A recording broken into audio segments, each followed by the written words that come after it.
time. This is my kingdom. You dare to disobey me. The queen stole it from all of us. Come on.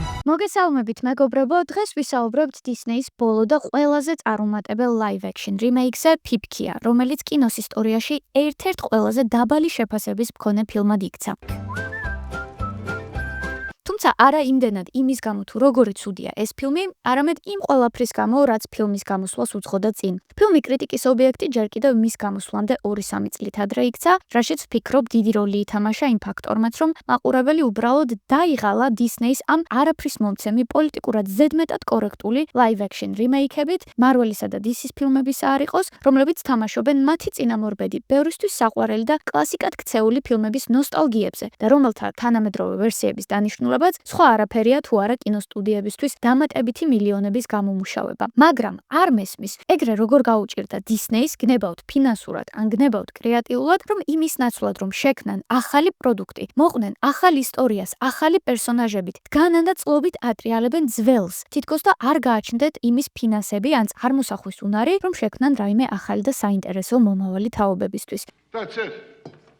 I can't take it no more. და კიდევ ერთი, ალბათ უფრო გადამწყვეტი ფაქტორი, რამაც 2025 წლის Pipkias ეს რიმეიკი კრიტიკის ქარცეცხლში გაახვია, არის თავად მთავარი როლის შემსრულებელი Rachel Zegler. მის მიმართ კრიტიკა იმ დღიდან დაიწყო, როდესაც ის დაინიშნა ამ როლისთვის. უკმაყოფილება პირველ რიგში გამოიწვია იმ ფაქტმა, რომ მსახიობის ვიზუალი არ შეესაბამებოდა არც ძმები გრიმების 1812 წლის ზღაპარში აღწერილ Pipkias და არც 1927 წლის Disney-ის ანიმაციაში ნაჩვენებ Pipkias. კერძოდ ორივე მათგანში Pipkia აღწერილია როგორც გოგონა თოვლივით თეთრი, სისხლივით ლოყაწითელი და გიშერივით შავთმიანი. და მიზეზით თუ რატომ დაარქვეს მას Pipkia, იყო სწორედ ეს, რომ მისი კანი ფიფქივით თეთრი იყო. Rachel Zegler-ის კანის ფერზე კი რთულია ითქვას ფიფქივით თეთრი. ფილმში ეს ყველაფერი შეცვლილია და სახელი Pipkia ახსნილია იმით, რომ Pipkia დაიბადა იმ დღეს, როდესაც მათ სამეფოში დიდი თოვლი მოვიდა. ჩემთვის ეს ახსნა პრინციპში ლოგიკურია და მისაღებიც, მაგრამ ვერ ვხვდები, რა საჭირო იყო ამ ყველაფრის შეცვლა. ორიგინალი ისტორიის შეცვლას.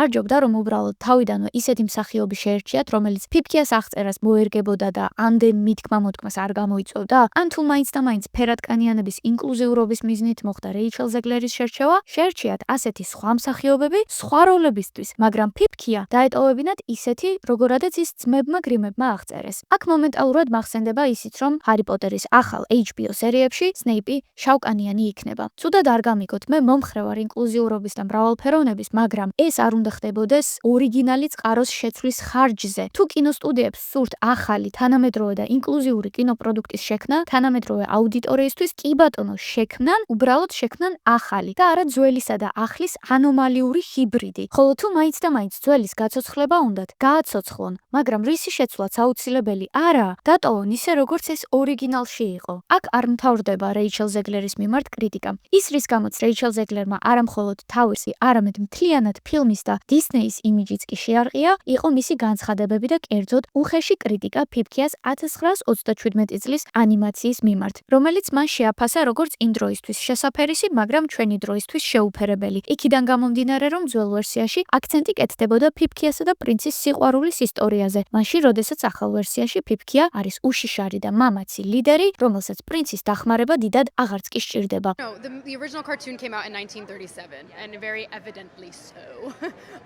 There's a big focus on her love story with a guy who literally stalks her.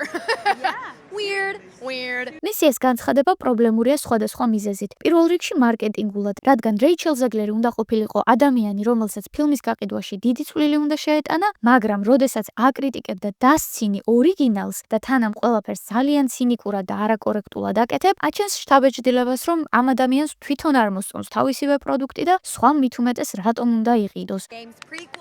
ამის შემდეგ გასაკვირი არაა, რომ Pipkias პრემიერა ბევრგან ჩავარდა, ხოლო იქ სადაც შედგა პრესის წარმომადგენლები არც კი დაუშვეს. ამას გარდა ზოგიერთმა მისი განცხადება ფსევდოფემინისტურად შეაფასა, რადგან მისთვის Pipkia არის პირველ რიგში ლიდერი ქალი, რომელსაც არ გააჩნია სასიყვარულო ინტერესები. She's not going to be safe with the prince, and she's not going to be dreaming about true love. She's dreaming about becoming the leader she knows she can be. ჩემთვის ცოტა უკვე დამღლელია იმის რეიტერაცია თანამედროვე კინოპროდუქტებში, რომ იყო ლიდერი ქალი არის ქალად ყოფნის უპირატესი ფორმა. რის ფონზეც ყნინდება ხოლმე ყველა სხვა როლი, რომელსაც ქალები ირგებენ. ლიბერალურ ფემინიზმში გაჩნდა ბევრი განშტოება, მათ შორის პოპ ფემინიზმი, რომელიც სავსეა რეიჩელ ზეგლერის და კეითი პერის მსგავსი ფსევდოფემინისტებით. ეს უკანასკნელი იმიტომ გამახსენდა, რომ ის ახლახან კოსმოსში გაფრინდა ჯეფ ბეზოსის ცოლთან ერთად პატარა კოსმოსური გასეირნებისთვის, რაც სულ რაღაც 220 მილიონი დოლარი დაჯდა. You are officially an astronaut.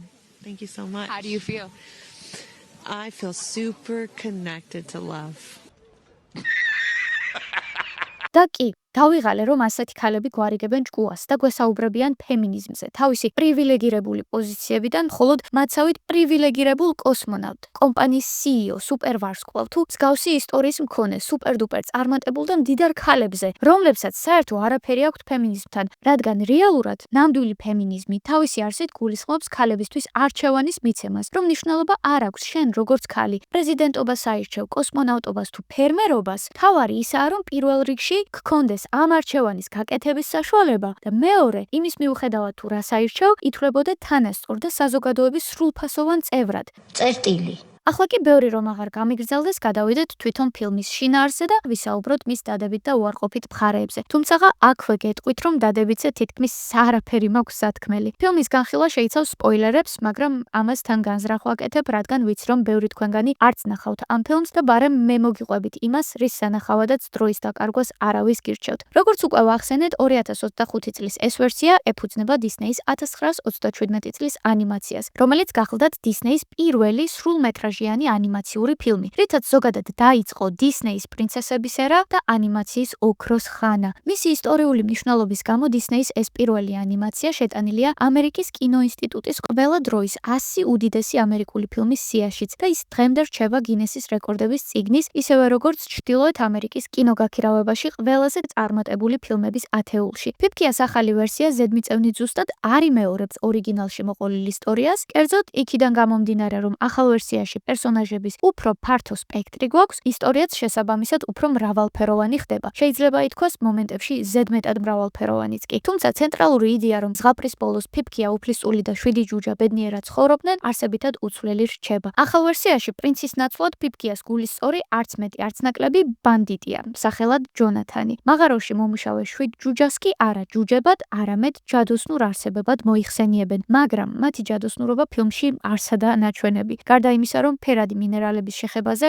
მათი ხელები ნათდება. ახალ ვერსიაში ასევე ვხედავთ ფიფქიას დედას და მამას, რომლებიც ფიფქიას ბავშვობიდან ლიდერობისთვის და სიმამაცისთვის ამზადებენ. თუმცა მეფის გარდაცვალების შემდეგ ბოროტი დედოფალი მას მოსამსახურედ და სასახლის მთავარ დამლაგებლად აქცევს. ფილმში ასევე დამატებულია კიდევ 7 ახალი პერსონაჟი. კერძოდ მძარცველთა ბანდის წევრები, რომელთა მეთაურიც ფიფქიას გულისწორი ჯონათანია. ბანდიტების მეთაურისა და ფიფქიას შეხვედრაც პირველად ძარცვის ეპიზოდისას ხდება, როდესაც ჯონათანს გამოიჭერენ, მაგრამ ფიფქიას თხოვნით მას დედოფალი შეიწყალებს. ამის შემდეგ ფიფქია დედოფლის ჩუმად ჯონათანს პურის ნაჭერს გაუზიარებს, რის შემდეგაც ჯადოსნური სარკე დედოფალს ამ ხნის მანძილზე პირველად ეტყვის, რომ სამეფოში გამოჩნდა მასზე უფრო კარგი და ლამაზი ადამიანი, რომლის გამოცნობაც თქვენთვის მომინდია. განრისხებული დედოფალი თავის ერთგულ მსახურს ფიფქიას ტყეში წაყვანეს და მის იქ მოკვლას უბრძანებს. რა დროსაც ვხდებით იმ სცენის მომსწრე, რომელშიც რეიჩელ ზეგლერი ამ უცნაურ ყბის მოძრაობას აკეთებს.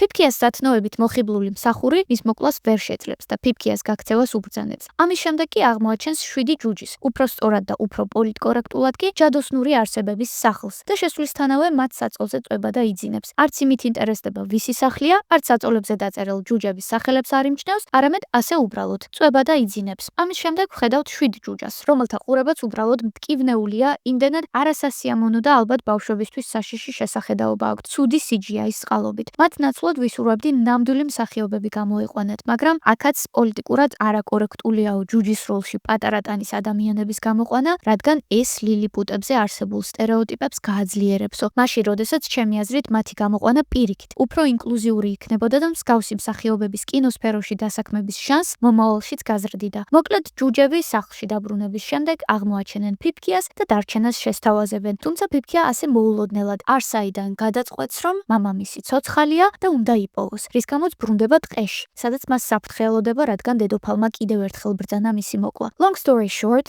ფიფქიასთვის ნასროლი ის არის ბანდიტების მეთაურ ბიჭს ჯონათანს მოხვდება, მერე ამ ბიჭს მედიცინის არმცოდნე ჯუჯა ჩვენდა გასაოცრად გააცოცხლებს, მისი გამოჯამრთელების აღსანიშნავად კი ბანდიტები ფიფქია და 7 ჯუჯა წვეულებას მოაწყობენ, სადაც ფიფქიას და ჯონათანს ერთმანეთის მიმართ გრძნობები უჩნდებათ.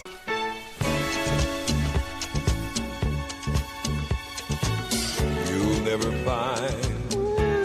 რის გამოც ფიფქია მას სიმბოლურად თავის ყელსაბამს აჩუქებს, თუმცა ეს ყელსაბამი მალე დედოფლის ხელში აღმოჩნდება, რომელიც ჯონათანს შეიპყრობს. მერე გადაიქცევა დედაბრად და მოამზადებს მოწამლულ ვაშლს ფიფქიას მოსაკლავად. ფიფქია შეჭამს ვაშლს და ღრმა დილს მიეცემა, რა დროსაც ბანდიტების მეთაური ახერხებს დედოფლის ტყვეობიდან გაქცევას, ის კოცნის ფიფქიას, ფიფქია ცოცხლდება და მიდის სასახლეში დედოფლის ტახტიდან გადასაგდებად. და იცით ამ ყველაფერს როგორ ახერხებს? იმდენად სულელური გზით, რომ არც კი ვიცი როგორ შევძლებ ამის შელამაზებას. მოკლედ, ფიფქიას ახსენდება დედოფლის მცველების სახელები და მათზე პატარა ისტორიები, რითაც ის მოიგებს მცველების გულებს და ამის წყალობით მცველები გადაუდგებიან დედოფალს, ხოლო დედოფალი იძულებული ხდება რომ დანებდეს. ის ბოლოჯერ მიდის სარკესთან, რომელიც მას ჰერფლად გადააქცევს და აქ მთავრდება ფილმი. ჩემი მონაყოლიდან უკვე მიხვდებოდით, რომ ფილმში ზედმეტად ბევრი რამ ხდება, განსაკუთრებით მისი ქრონომეტრაჟისთვის, რის გამოც ყველაფერი ძალიან სწრაფად ვითარდება და ედიტინგშიც ხშირია ერთი სცენიდან მეორე სცენაზე გადახტომის მომენტები. სიმღერები მსგავსი ფილმებისთვის ძალიან მნიშვნელოვანია, მაგრამ რეიჩელ ზეგლერის მუსიკალური შესაძლებლობების მიუხედავად, არც ერთი მათგანი გულთან ახლოს